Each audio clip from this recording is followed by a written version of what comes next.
To our channel and today topic is active and passive voice.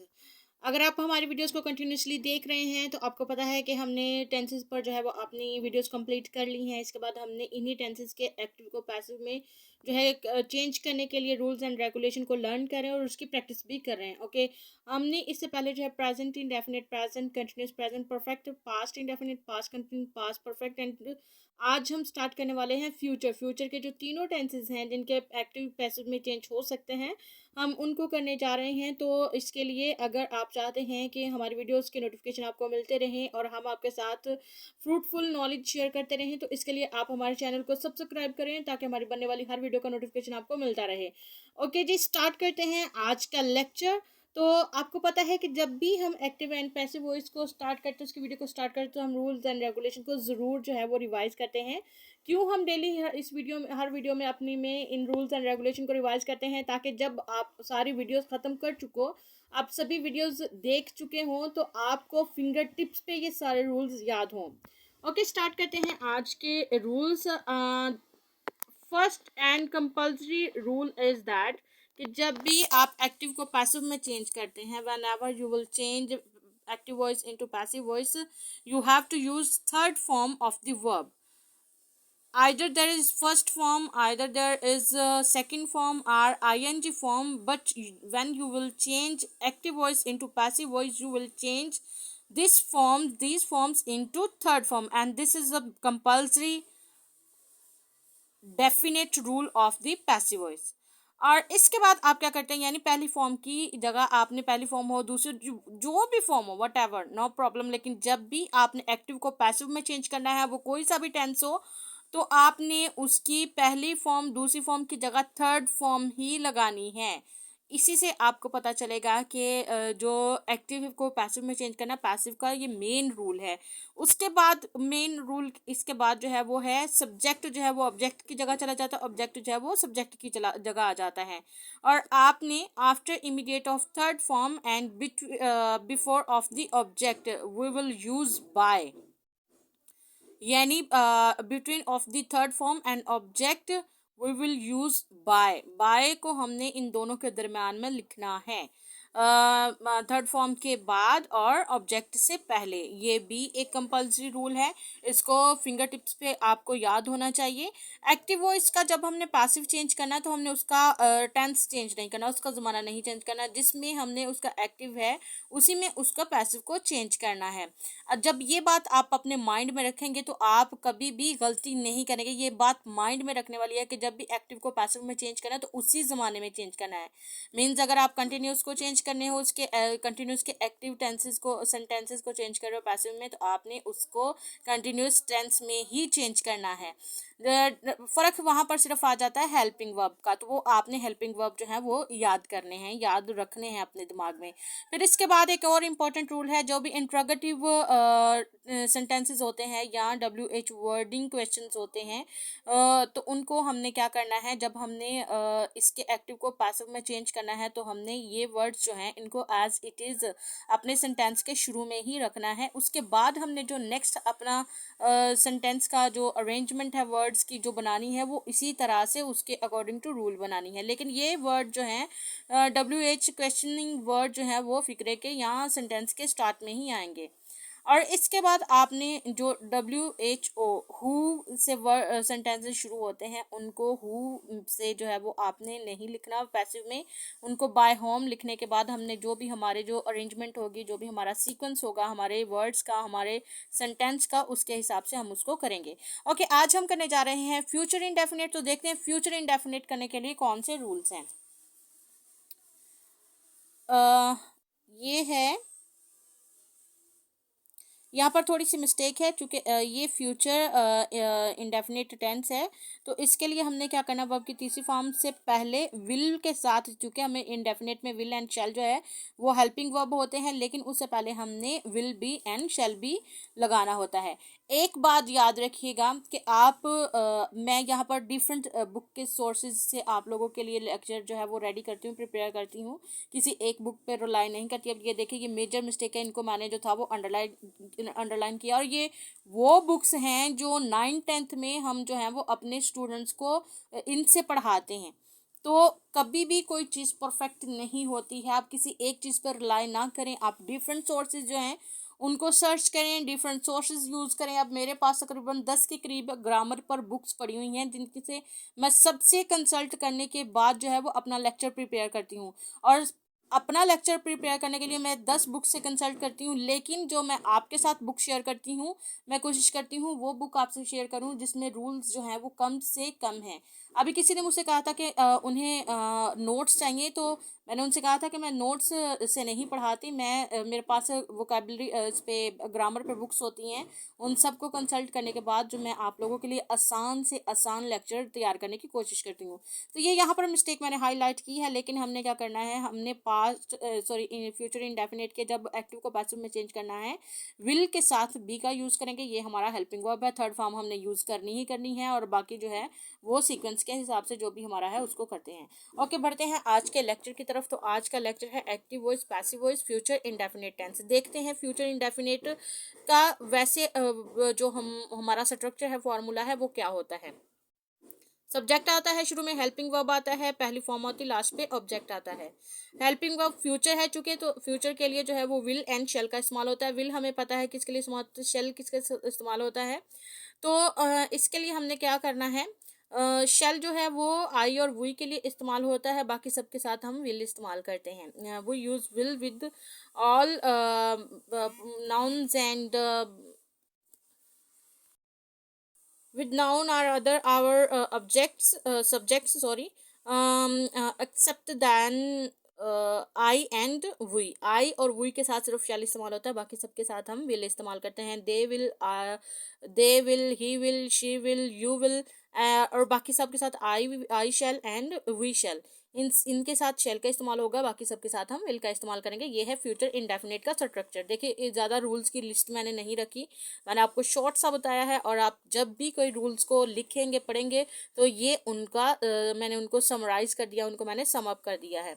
Okay जी, फिर इसके बाद जब हम इन्हीं एक्टिव वॉइसेस को पैसिव में चेंज करते हैं, there are some rules and regulations जो हमने पहले डिस्कस किए हैं। डेली जब भी मैं एक्टिव वॉइस से पैसिव वॉइस के लिए लेक्चर रेडी करती हूँ, वीडियो बनाती हूँ, तो मैं आपके साथ ये रूल्स एंड रेगुलेशन जो है वो बुक में से भी शेयर करती हूँ, यहाँ पर स्ट्रक्चर बना के ये फॉर्मूला रेडी करके इसके साथ भी आपसे शेयर करती हूँ। तो जब भी हम एक्टिव को पैसिव में चेंज करते हैं, मैंने सेंटर में लाइन इससे लगाई हुई है, जब आप कंपेयर करके सीखेंगे तो आप बहुत जल्दी सीखेंगे, and after these comparisons your learning will be long lasting, कि आपकी लर्निंग जो होती है वो देर पा होती है, यानी अब वो परमानेंट लर्निंग होती है। और लर्निंग की डेफिनेशन ही यही है, परमानेंट चेंज इन बिहेवियर। अगर आपने कुछ लर्न कर लिया है तो मीन्स वो आपके बिहेवियर का हिस्सा बन चुका है। अब जब भी ये चीज़ आपके सामने आएंगी तो आप उसको विद इन फ्यू सेकेंड जो है वो उसको सॉल्व कर लेंगे। ओके जी, पैसिव वॉइस का स्ट्रक्चर क्या है, यही ऑब्जेक्ट जो होता है वो हमारा सब्जेक्ट बन जाता है। अब ये देखें, ये नोटेबल थिंग है कि अगर किसी ने नोट किया हो तो मैं यहाँ पर ऑब्जेक्ट को एस नहीं लिखती। मैं इसलिए नहीं लिखती हूँ क्योंकि आपको पता चले कि ये जो ऑब्जेक्ट यहाँ से आया वो यहाँ पे आके हमारा ऑब्जेक्ट सब्जेक्ट बन गया, लेकिन ये एक्चुअली हमारा ऑब्जेक्ट ही था। आपको अपनी एसोसिएशन के लिए कुछ ट्रिक्स खुद बनाने होंगे ताकि आपकी अपनी अंडरस्टैंडिंग में वो हो। अब मैं ये इसलिए बनाती हूँ ताकि मैं अपने व्यूअर्स के साथ या अपने स्टूडेंट्स के साथ इनको, जैसे मैंने अपनी एसोसिएशन की लर्निंग के साथ, इसी तरह करूँ ताकि आप अच्छे तरीके से लर्न कर सकें। यहाँ पर हमारा फ्यूचर इंडेफिनिट में या जो भी हमारे एक्टिव वॉइसेस में जो हमारा ऑब्जेक्ट होता है बिल्कुल लास्ट पे होता है, लेकिन पैसिव में वही ऑब्जेक्ट जो होता है वो हमारा सब्जेक्ट बन जाता है। आफ्टर दैट ये देखिए, यहाँ पर भी हेल्पिंग वर्ब है, यहाँ पर भी हेल्पिंग वर्ब है। अब यहाँ पे फर्स्ट फॉर्म है, लेकिन यहाँ पर हमने क्या करना है, थर्ड फॉर्म को यूज करना है। एंड ये थर्ड फॉर्म जो है, जितने भी हम पैसिव वॉइस के टेंसेस करेंगे, टेंसेस के जितने भी हम एक्टिव पैसिव बनाएंगे, third form is compulsory to complete our passive voice sentences. ठीक है, आफ्टर दैट जो हमारा यहाँ पर सब्जेक्ट स्टार्ट पे है वो एंड पे चला जाता है। ये था जी स्ट्रक्चर, ये है फॉर्मूला, शॉर्ट सा फॉर्मूला। हमारे हेल्पिंग वर्ब इसमें will be and shall be होंगे, यानी 2 वर्ड्स का हमारा हेल्पिंग वर्ब है। अब यहाँ पर मैंने एक सेंटेंस जो है उसको लिख रखा है, इसको देखते हैं। He will sell a house. तो अब ये आ हाउस जो है वो हमारा ऑब्जेक्ट है, यहाँ पे ये देखें एंड पे ऑब्जेक्ट है, लेकिन ये जब हम पैसिव में बनाएंगे आ हाउस हमारा यही ऑब्जेक्ट सब्जेक्ट बन जाएगा। आ हाउस उसके बाद हेल्पिंग वर्ब, यहाँ पे विल है लेकिन यहाँ पे हमारा हेल्पिंग वर्ब जो है ही के साथ हम विल बी लगाएंगे, तो will be a house will be. Sell की थर्ड फॉर्म जो है वो हम लगाएंगे, यहाँ पर फर्स्ट फॉर्म है, यहाँ पे थर्ड है, तो सोल्ड, सोल्ड इसकी थर्ड फॉर्म है। और आफ्टर थर्ड फॉर्म इमीडिएटली, ये यहाँ पे थोड़ी मिस्टेक मेरे से हो गई, यहाँ पे आपने बाय लगाना है। ठीक हो गया। थर्ड फॉर्म के बाद after immediate of third form we will put by. By हमने बिफोर सब्जेक्ट जो हमारा अब ऑब्जेक्ट बन चुका है उससे पहले लगाना है। ये है रूल्स एंड रेगुलेशन। अब हम प्रैक्टिस करते हैं कुछ यहाँ पर सेंटेंसेस की। तो हमारा फर्स्ट जो है वो सेंटेंस है, आई शेल इनवाइट हिम। तो हिम हमारा ऑब्जेक्ट है, लेकिन हिम जो है जब यहाँ पर हम सब्जेक्ट बनाएंगे तो ये ही में चेंज होगा। ही, अब ऑब्जेक्ट के यानी जो सब्जेक्ट बन गया उसके फौरन बाद हमारी हेल्पिंग वर्ब है, तो ही के साथ क्या हेल्पिंग वर्ब आएगा, will be. He will be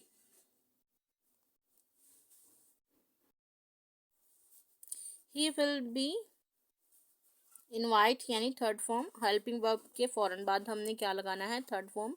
he will be invited, invited, he will be invited. I के साथ क्या आएगा, बाय। आई की जगह यहाँ पर ये जब ऑब्जेक्ट बना तो मी आ गया। ठीक है, ये हमारा जो है वो हमने अकॉर्डिंग टू पैसिव रूल्स जो है वो इसको किया है। अब है व्हाट विल यू रीड। अब मैंने कहा था, बल्कि मैंने आपको बुक से भी रीड आउट करवाया कि जब भी WH वर्ड वाले होंगे तो ये क्वेश्चनिंग वर्ड्स होते हैं। हमने जब अपने इसको करना है, एक्टिव को पैसिव में चेंज करना है, तो ये वर्ड एज इट इज ही आएंगे, व्हाट।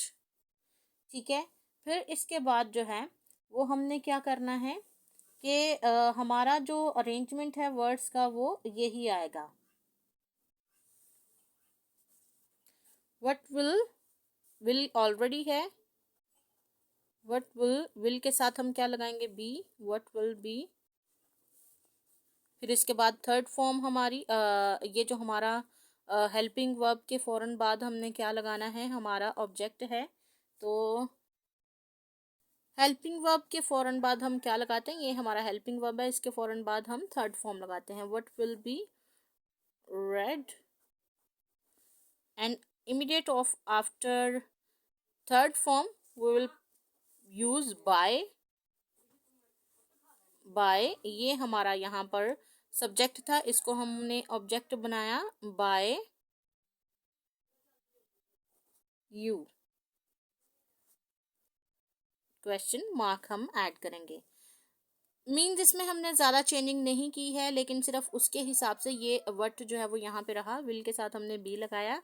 एंड यहाँ पर हमने सिर्फ जो हमारी अरेंजमेंट है हमारे ऑब्जेक्ट की और हमारे थर्ड फॉर्म की, बस उसको हमने इसको सेट किया है। ये आप इस तरह इसको करेंगे। सबसे पहले आइडेंटिफाई करना बहुत ज़रूरी है कि आपका ऑब्जेक्ट क्या है और आपका सब्जेक्ट क्या है। After your identification of subject and object, you will be able to easily transfer object into subject and subject into object। जब आप ये आइडेंटिफाई कर लेते हैं कि आपका सब्जेक्ट कौन सा है और आपका ऑब्जेक्ट कौन सा है, तो फिर इसकी सिर्फ रिप्लेस उसको करना, जगह के चेंज करना जो है, ये करने से जो है वो आपके रूल्स अप्लाई हो जाते हैं पैसिव वॉइस के। नेक्स्ट है हु विल हेल्प हर। तो मैंने आपसे कहा था कि जो फिक्रे हु से शुरू होते हैं हम उनको बाय होम से शुरू करेंगे, बाय होम। फिर इसके बाद ये हमारा समझे सब्जेक्ट बन गया। इसके बाद हमने क्या करना है, वर्ब, हेल्पिंग वर्ब लगाना है, विल के साथ क्या आएगा, will be, by whom will be. ये हमारा यहाँ पर जो है वो सब्जेक्ट है, ऑब्जेक्ट है लेकिन सब्जेक्ट बना, by who will be, by whom will be she.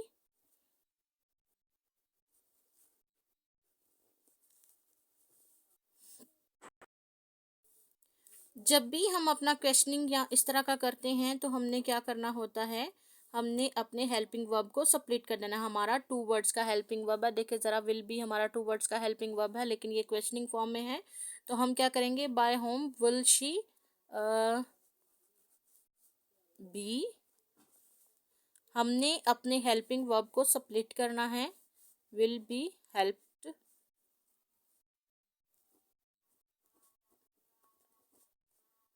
यहाँ पे क्वेश्चन मार्क। अब ये देखिए कि हमने यहाँ पर बाय का यूज नहीं किया। अब जरूरी नहीं है कि आपके हर सेंटेंस में बाय का यूज हो। ये बाय का यूज हम तब करते जब हमने यहाँ पर जो है वो हमारा थर्ड फॉर्म है और ये हमारा सब्जेक्ट है, ऑब्जेक्ट जो है वो नहीं है। ऑब्जेक्ट होगा तो हम बाय का यूज करेंगे। यहाँ पर ऑब्जेक्ट नहीं था इसलिए हमने इसका बाय का यूज नहीं किया है। इसलिए हमारा जो है वो सेंटेंस कुछ इस तरह से एक्टिव से पैसिव में चेंज हुआ। हु विल हेल्प हर, उसकी मदद कौन करेगा, बाय होम विल